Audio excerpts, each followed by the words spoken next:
An ordinary government building, 9 floors of glass and steel reinforced concrete, built to code, built to last. Then one morning, a crude bomb causes destruction on an unimaginable scale.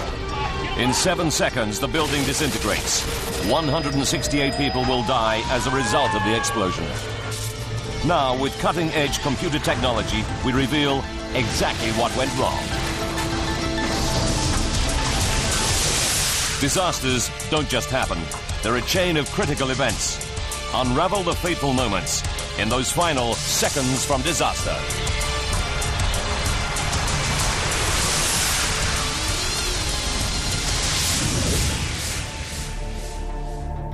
The United States. Midwest. Kansas. April 18, 1995. 4:30 in the morning. A truck pulls out of a motel in Kansas. 3 hours later, it drives off the road and parks beside a lake. The driver is on a mission against the American government. He fills 13 208-liter barrels with a deadly combination of chemicals. The next day, April 19, he drives the Ryder rental truck and its lethal cargo south on Route 77. Every hour takes him closer to his target. Even the date he has chosen deliberately. Exactly 2 years before, in Waco, Texas, federal agents storm a militia compound. At least 75 people die. During the siege, the man visits Waco to show his support for the armed resistors inside. He blames the U.S. government for their deaths and vows revenge. His name is Timothy McVeigh.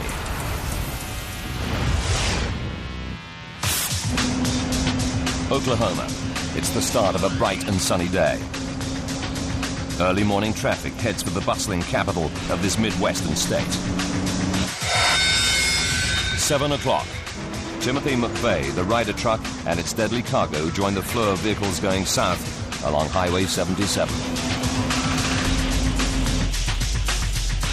Ahead, out of the plains, rises Oklahoma City. A regional center in the American heartland where numerous government agencies are located in one particular building.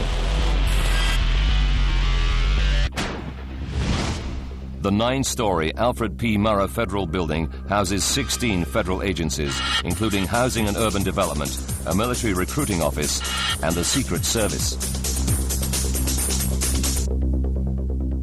Built 18 years earlier, the Murrah was a modern, purpose-built office block with a glass atrium and a wide pedestrian plaza at its front off Robinson Avenue.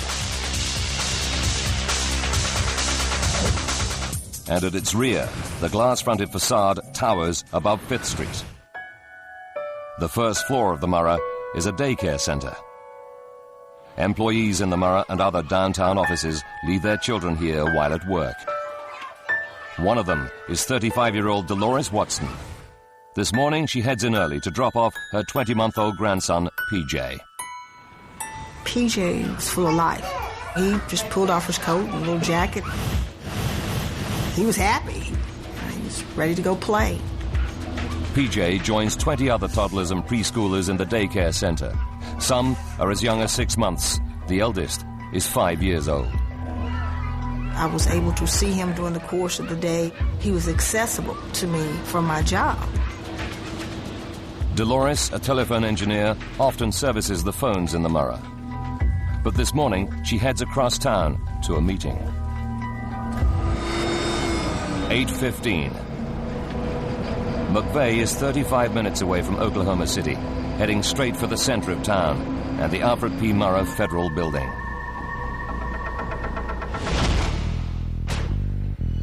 On the second floor, 59-year-old Florence Rogers is in charge of the Federal Employees Credit Union. She's looking forward to seeing colleagues as it's her first day back from vacation. I was anxious to get to work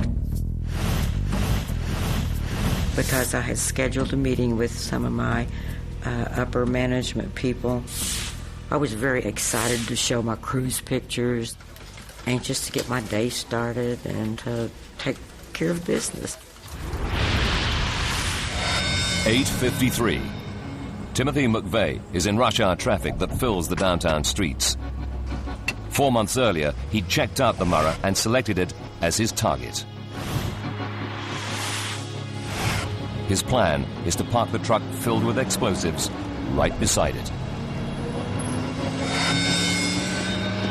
8:55.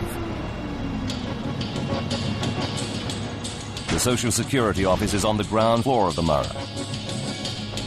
Inside, 20-year-old Dana Bradley, her children, mother and sister join the waiting line.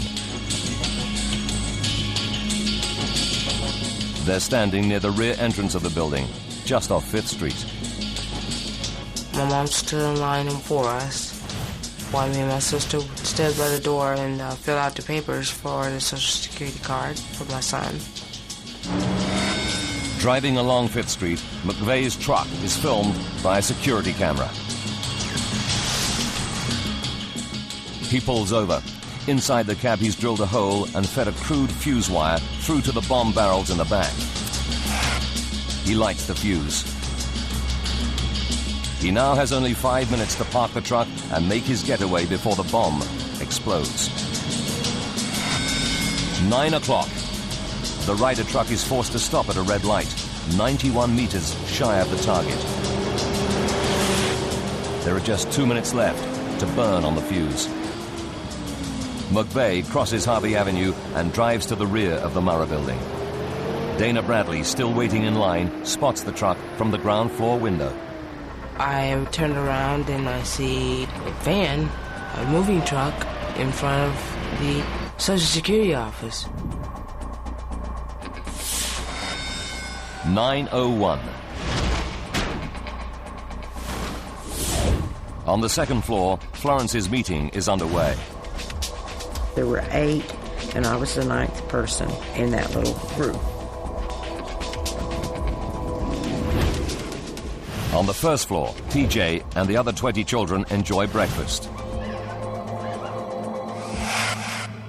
And on the ground floor, Dana is still watching the truck. The driver gets out, goes to the back, and walks past our window. 9:01 and 30 seconds. McVeigh walks away. There are now 361 people inside the Murrah building. The fuse has just 43 seconds before it explodes the bomb. Timothy McVeigh parks a Ryder truck packed with explosives outside the Murrah Federal Building in Oklahoma City.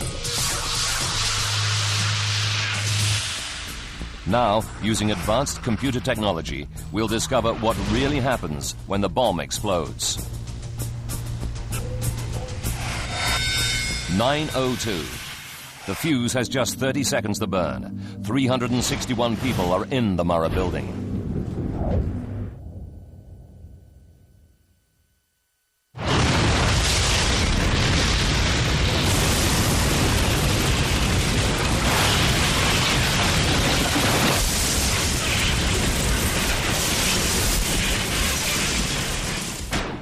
Dana Bradley is on the ground floor in direct line of the blast.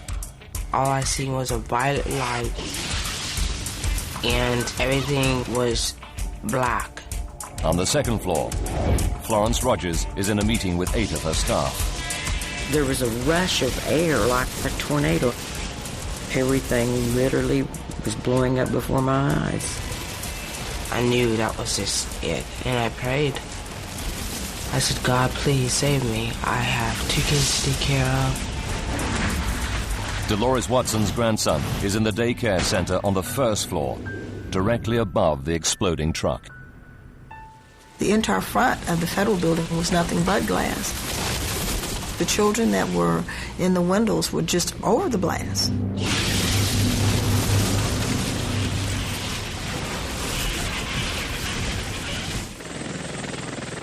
It takes 7 seconds for the 9-story building to collapse in ruins. The blast devastates 324 buildings over 10 city blocks. Windows shatter and cars erupt in flames. People hear it as far as 89 kilometers away. The shockwave registers 6 on the Richter scale, equivalent to a major earthquake. If you are anywhere downtown, you've probably heard it and felt it. From across the city, 11 fire engines race downtown.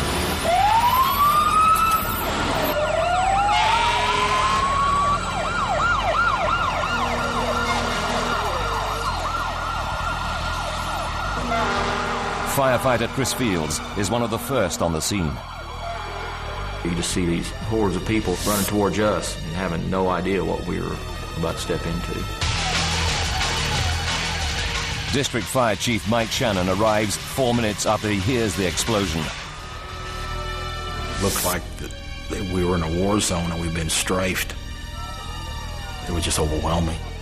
He takes charge of the rescue squads about to enter the dangerously unstable ruins.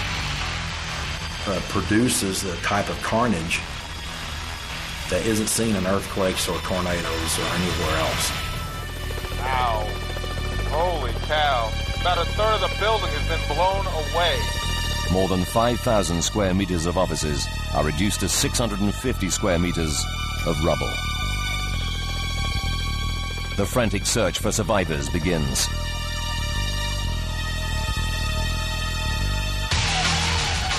On the remains of the second floor, Credit Union Chief Florence Rogers stares into a gaping hole. I started wondering about the staff in the room with me. They were gone in a swish. Florence is helped down to the pedestrian plaza just below her second floor window. It took a few minutes after I was even out of there to realize that they hadn't run away. They hadn't left my office. They had literally been taken away by all the floors on top of them. But why does Florence survive when all 8 of her colleagues vanish under the rubble? The answer will provide a crucial lead to investigators trying to unravel the disaster. Florence goes into shock. News cameras catch her wandering nearby, wrapped in a blanket.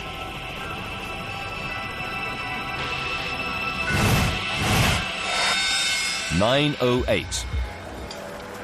7 blocks away, Dolores Watson hears the explosion. Her 20-month-old grandson, PJ, is in the daycare center on the first floor. Only there no longer is a first floor.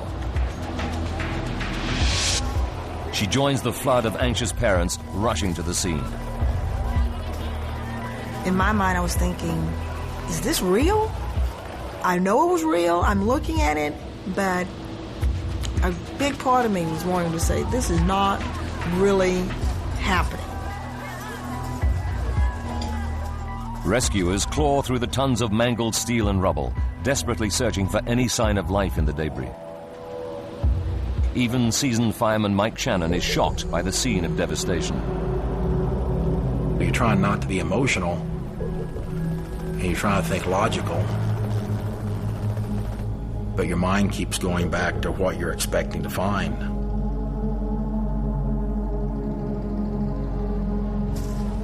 Rescuers begin to find people alive. One is a baby boy.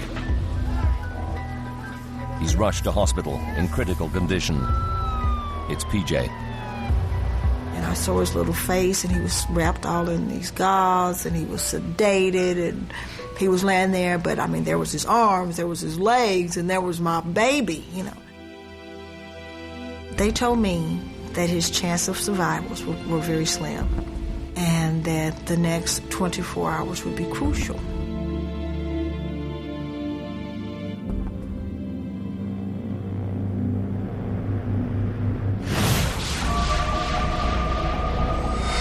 "10:20, 78 minutes after the explosion. While PJ remains in intensive care and the rescuers are struggling to pull out people alive, 97 kilometers to the north of Oklahoma City, State Highway Patrolman Charlie Hanger pulls over a suspicious, battered old car. Drove up alongside the yellow Mercury Marquis. I had realized that there was not a tag displayed on the rear bumper and stopped it. I saw a tall, young white male. We met more or less between the two cars. I asked him for a driver's license. However, while he was retrieving that license, I saw what appeared to be a weapon under the jacket. Hands over your head. He says, "My weapon is loaded." At that point, I thought he was trying to intimidate me, and I nudged him a little bit with the barrel of my weapon, and I said, "So is mine." I removed the weapon, threw it on the shoulder of the roadway.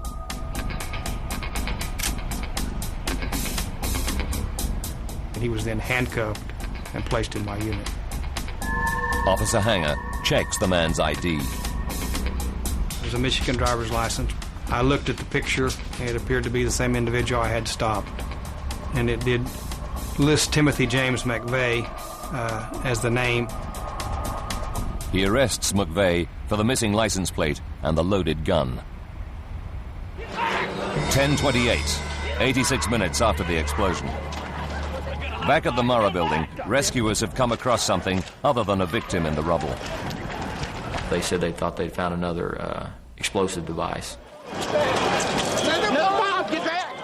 There's panic, and the rescue operation comes to an abrupt halt while the bomb squad investigate. 54 minutes later, they sound the all clear. It's a false alarm. But rescuers have lost precious time. Now they're back amongst the carnage as vital minutes tick by. 2 o'clock in the afternoon. Dana Bradley has been trapped in the rubble for 5 hours, as these images show. There was blood going through the concrete that was laying over me. Someone else's blood. All she can remember is standing on the ground floor with her mother and children watching the Ryder truck park.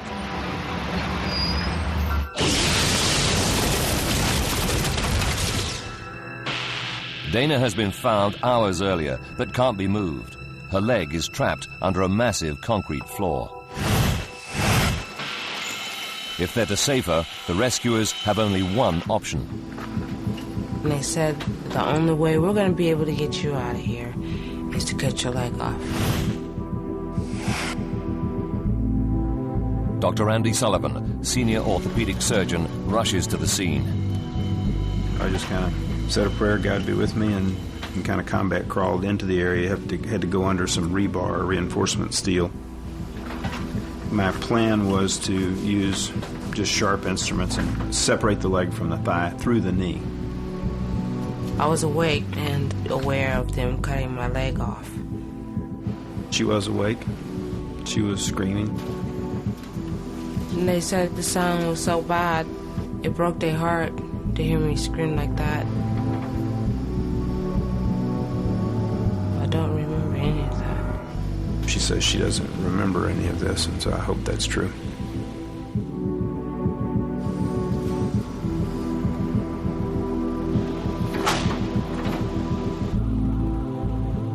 It takes 11 hours to recover all the survivors. 168 people have died as a result of the explosion, including 19 children, all under the age of 5. A photo of a baby being carried from the rubble comes to symbolize the tragedy. It's taken only seconds after she's handed to fireman Chris Fields. And I was just standing there looking down at her and just thinking, you know, that knowing this is somebody's baby. She had an open wound to her skull, and I pretty well knew at that time that she had already passed. The explosion and collapse of the building takes everyone by surprise. Oklahoma City had never suffered such a catastrophic disaster until this moment. But it takes just 7 seconds for the 9-story building to collapse. Using the investigators' data, we can piece together the deadly chain of events to find out what really caused this terrible tragedy. State-of-the-art computer graphics will take you where no camera can go, into the heart of the disaster zone. It's obvious from the scale of devastation that this is not an accident, but the result of a bomb explosion. What kind of bomb could cause such devastation? Investigators start by looking for any evidence left behind. A giant crater in the road in front of the Murrah building indicates the center of the explosion. Dr. Paul Malacca is a military blast expert and co-author of the official report into the Oklahoma bombing. What we did is use the crater size to estimate the size of the explosion. It was a question of working backwards. We now have the crater, so how big must the explosive have been? The bomb crater is 9 meters wide and 2.5 meters deep. We estimated that it was approximately 4,000 pounds of TNT. That's equal to 4 major battlefield bombs used by the U.S. military.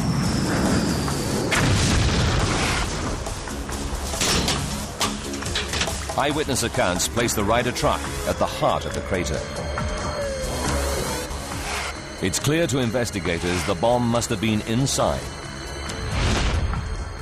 To demonstrate what happens, a truck is filled with just half the amount of explosives that detonated outside the Murrah building that morning.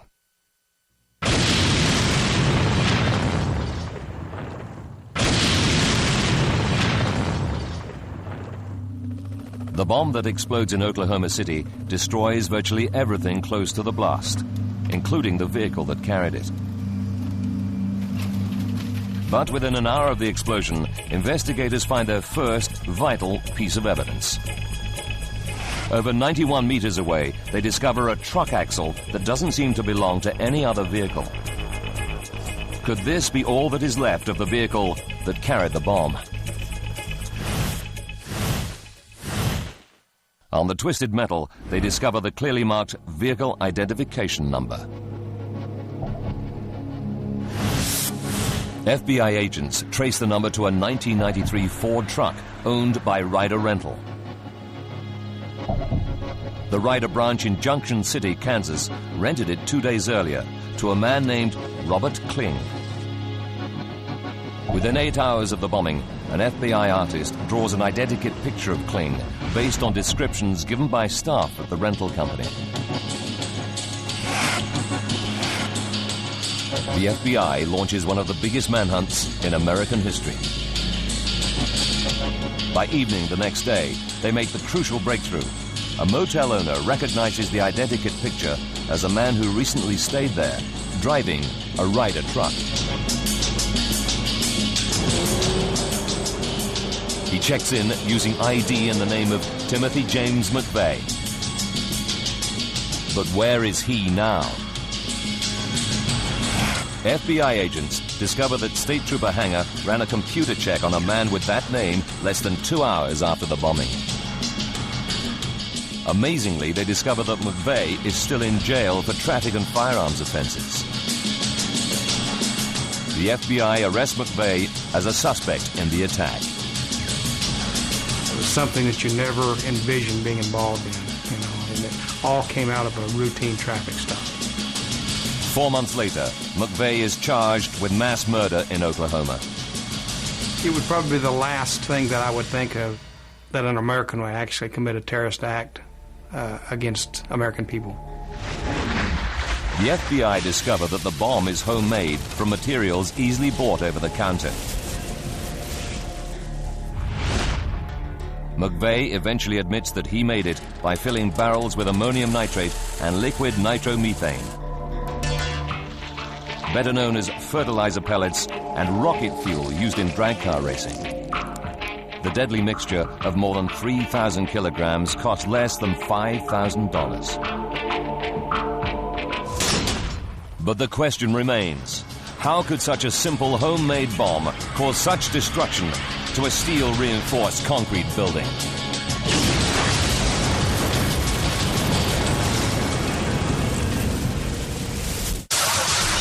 A bomb explodes outside the Murrah building in Oklahoma City. In just 7 seconds, it collapses, killing 161 people. It's not just a great human tragedy, but a devastating blow to national security. The FBI tracked down and arrest Timothy McVeigh, the man responsible. Now the investigation shifts focus. How can a crude homemade bomb cause such devastation? Is there a fatal flaw in the Murrah's design that could put similar office buildings at risk?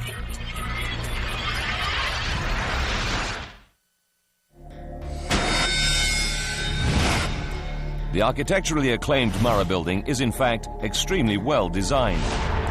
Oklahoma is in the middle of the Midwestern tornado belt. The Murrah is built from steel reinforced concrete used in military bunkers, able to withstand winds of up to 160 kilometers per hour. So why did McVeigh's simple homemade bomb cause it to collapse so catastrophically? Investigators tracked the last moments of McVeigh's journey second by second. At 9:01, just 73 seconds before the building's collapse, he parks the truck packed with explosives. He deliberately chooses a place where his bomb will inflict maximum damage. The rear of the building, beside one of the 4 columns that support the floors above. The bomb explodes.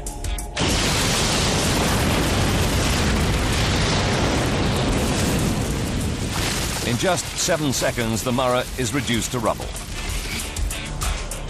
What happens during those 7 seconds now becomes the focus of the inquiry. The ruins of the building hold the vital clues that will provide answers. Dr. John Osteras is a renowned structural engineer who analyzes how buildings collapse. Part of my expertise is being able to read buildings. I can form sort of a three-dimensional mental image of what's going on. It would tell me how the building had responded. You see the patterns of how beams and columns broke apart. For Dr. Osteras, the broken floors and twisted columns are key pointers in working out exactly how the building reacts following the bomb blast. This film of a military test shows what happens during an explosion. The first stage is the bomb's lightning-fast blast wave. As the bomb's energy is released, it compresses air particles in its path to create a shock wave. This compressed air travels faster than the speed of sound, sweeping away everything in its path. The blast wave goes through the building in a blink of an eye. So we can break it down into what happens millisecond by millisecond. A millisecond is 1,000th of a second, about the time it takes for a person to blink twice, or a bullet fired from a gun to travel 1 meter. So to understand how the catastrophe unfolds, we'll use unique computer simulations to slow down the chain of events. Millisecond by millisecond, we'll see how the blast wave cuts through the building to answer the tragic question of why so many died. 7 seconds before collapse, the bomb explodes. In the first millisecond, 1,000th of a second, the shock wave covers 4.75 meters, traveling at 5 kilometers per second, and hits the closest part of the building, the column McVeigh parked next to. Engineers call this column G20. The blast wave hits G20 with immense power. Dr. Malaka is an explosives expert. Researching his report into the bombing, he conducts scale model blast tests on concrete columns with the same dimensions and properties as G20. As the air blast expands violently, it exerts this enormous pressure on anything in its path. Dr. Malaka calculates that the shock wave hits the pillar with a force of more than 350 kilograms per square centimeter, destroying it. To put that in perspective, a 100-mile-an-hour hurricane wind is much less than 1 pound per square inch. So these blast pressures were enormous. Dr. Malacca and his colleagues feed their test data into the $100 million supercomputer of the U.S. Army Corps of Engineers. This helps them visualize a blast wave as it penetrates a building like the Murrah.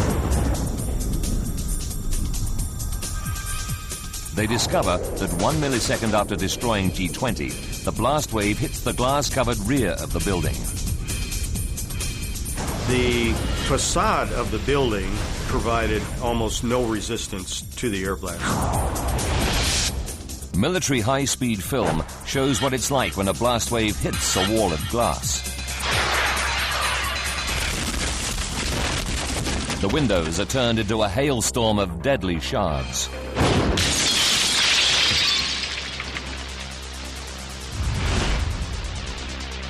After shattering its windows, the blast wave penetrates the Murrah's entrance lobby. I knew that was just it, and I prayed. The void of the atrium acts like a funnel. Channeling the deadly blast wave up into the building, it slams into the underside of the first floor at more than 16,000 kilometers per hour. Tragically, directly above is the Children's Daycare Center, where baby PJ and 20 other children are playing. 15 children, aged from 6 months to 5 years, are killed.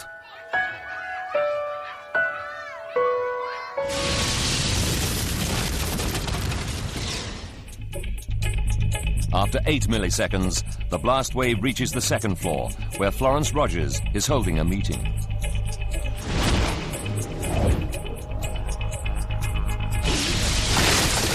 It was like a bad dream. Everything literally was blowing up before my eyes. The blast wave continues to surge up through the building. It reaches the 8th floor in just 31 milliseconds, the time it takes for a vehicle airbag to inflate after a crash. But as it travels upwards, it is rapidly losing its destructive energy.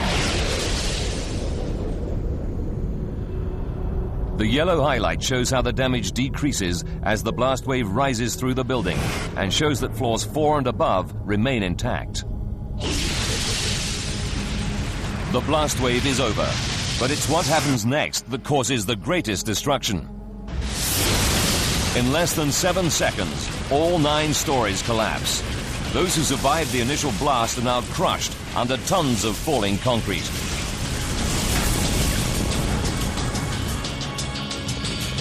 Investigators must now find out what causes this second wave of destruction. A massive homemade bomb has torn through the Murrah Federal Building in Oklahoma City. 161 people lose their lives, even though many survived the initial blast.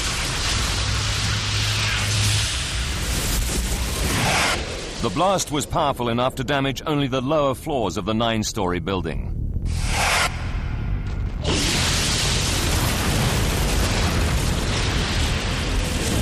Investigators now struggle to understand why the upper floors collapsed as well. In an effort to solve the mystery, they revisit the first moments of the explosion. As the blast wave spreads, it destroys the closest frontal column, known as G20, in less than 4 milliseconds. Above the remaining 3 columns is a massive girder, known as a transfer beam, that runs the length of the building. This transfer beam carries the weight of the 6 floors above. These floors in turn are held up by 9 columns. These 9 columns pass the building's weight down to the transfer beam, which then distributes it evenly across the 4 pillars below. At first, some experts believe that after destroying G20, the blast then damages 2 more pillars under the transfer beam. With the pillars blown away, the beam loses its support and falls, taking all the upper floors with it.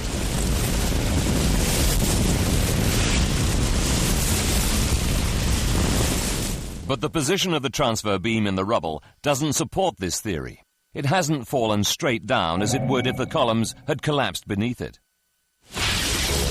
Instead, the transfer beam is discovered lying inside the building, suggesting it's been pulled inwards.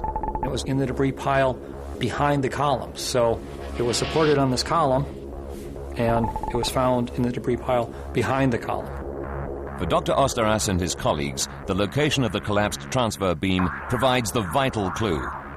They can now piece together what happens in those crucial 7 seconds after the explosion.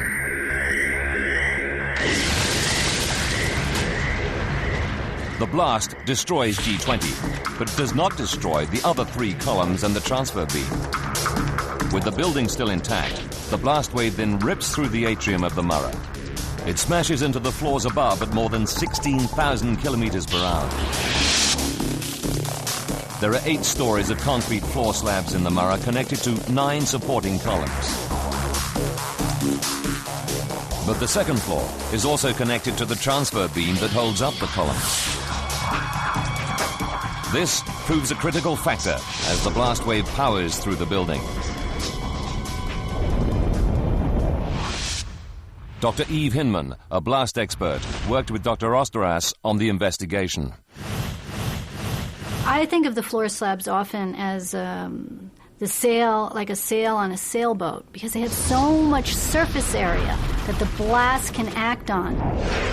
The blast forces up the floor slabs on the lower 4 stories. Blast pressure comes in, lifts the floor slab up, and the floor slabs just come up and shear off the columns, and then gravity takes over, and down they come.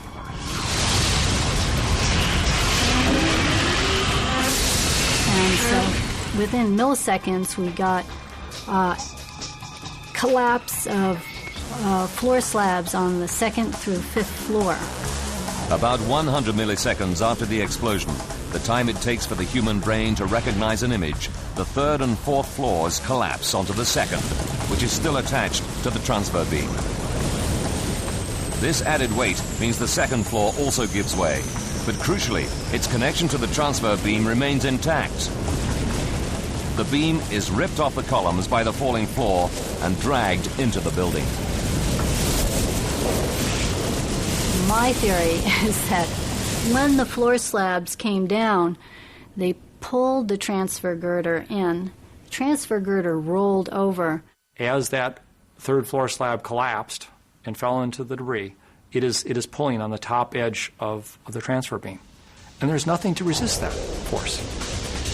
100 milliseconds after the blast. The transfer beam is pulled down and around by the falling floor. 200 milliseconds after the blast. The falling transfer beam sets off what engineers call progressive collapse. Progressive collapse is collapse that spreads beyond the initial zone of damage. 1 second after the blast. Progressive collapse begins to destroy the Murrah building. You knock over one domino, that falls and it knocks over the next, and so on, and you get this progressive chain reaction. The transfer beam is the critical element or domino in the Murrah. It supports the columns that in turn support the 7 stories above. With the transfer beam gone, the upper floors are fatally weakened, and the building begins to collapse.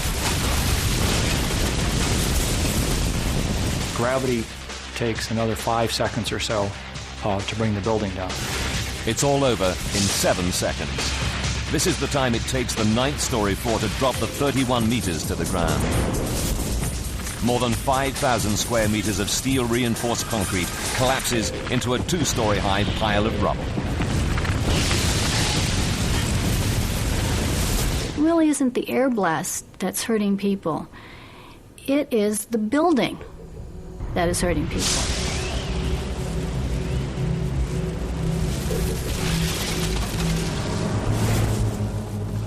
Among those killed by the collapsing building are Florence Rogers' 8 employees who are with her on the 2nd floor.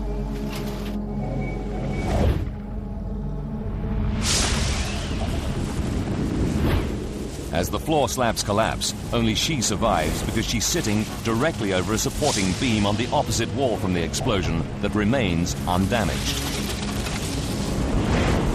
I didn't realize what a small little portion of my floor didn't break away.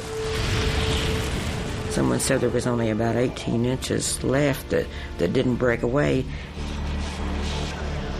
Engineers now know why McVeigh's crude bomb causes such devastation. But was it inevitable? Today, there's an awful realization that an extra $100,000 spent on the construction of the building could have prevented its collapse.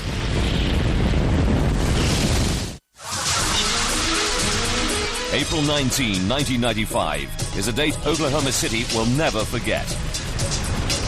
The day 168 people are killed when a massive truck bomb explodes outside the Murrah Federal Building. But could the building's devastating collapse have been prevented? A new seismic study has assessed how the Murrah building would have responded if it had been built to Californian earthquake-resistant standards, something not required in Oklahoma. Its conclusions are startling. It reveals that only one exterior column and the lower floors would have been damaged. As their computer simulation shows, the building would have remained intact. To meet the earthquake-resistant code, the whole building would have been strengthened with much more reinforced steel. This added steel would have tied the building together and stopped the fatal failure of the transfer beam. The catastrophic progressive collapse would never have happened.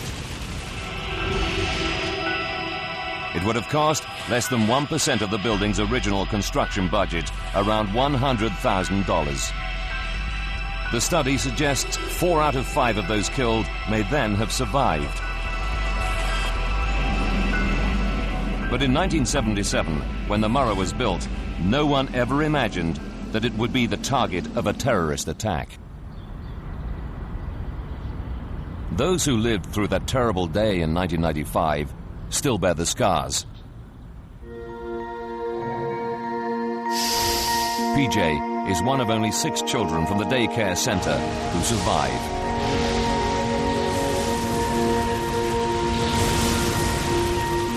His grandmother, Dolores Watson, mounted a tense vigil beside baby PJ's incubator. For 9 years, he's lived with a tracheotomy tube down his throat to help him breathe. It was only removed in 2003. I made the statement once that when the trach was out, that PJ and I would be able to move from April 19th to April 20th. But each day when this child looks in the mirror, the scars are still there. As their second-floor office fell to the ground, Florence Rogers lost 18 of her 33 colleagues at the credit union. Nothing has ever been the same or ever will be the same. It literally changes your life forever. She recruited new staff and re-established the company. Then she retired.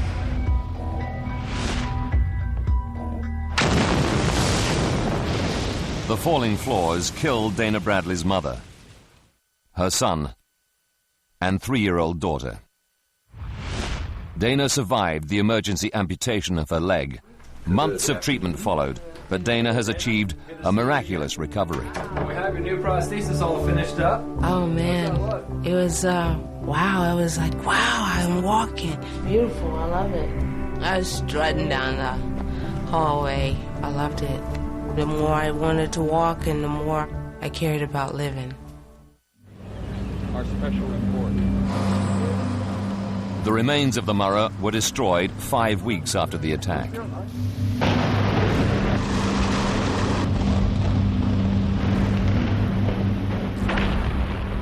Five years later, the site opens as a national memorial to remember the 168 lives lost that day.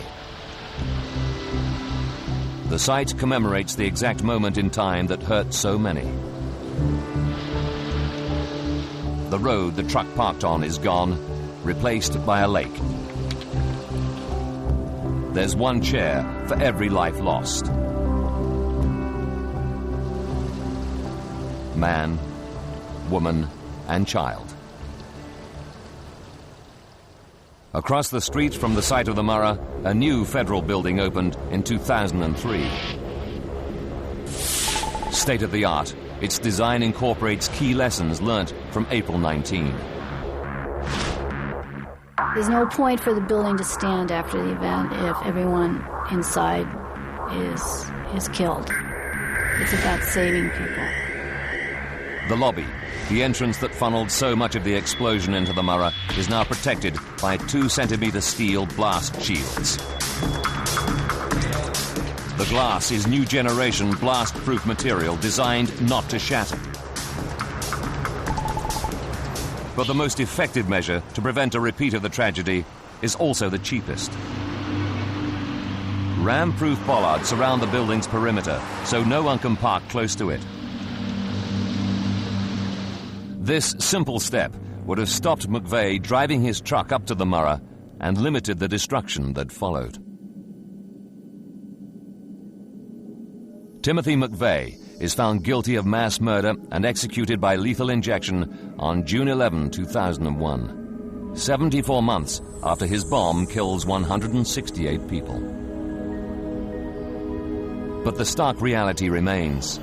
There's little that can be done to stop a determined terrorist who decides to target innocent civilians.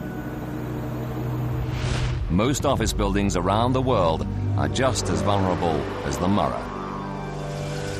If a bomb went off outside them, they would react just as catastrophically as the Murrah in those fatal 7 seconds at 9:02 on April 19, 1995.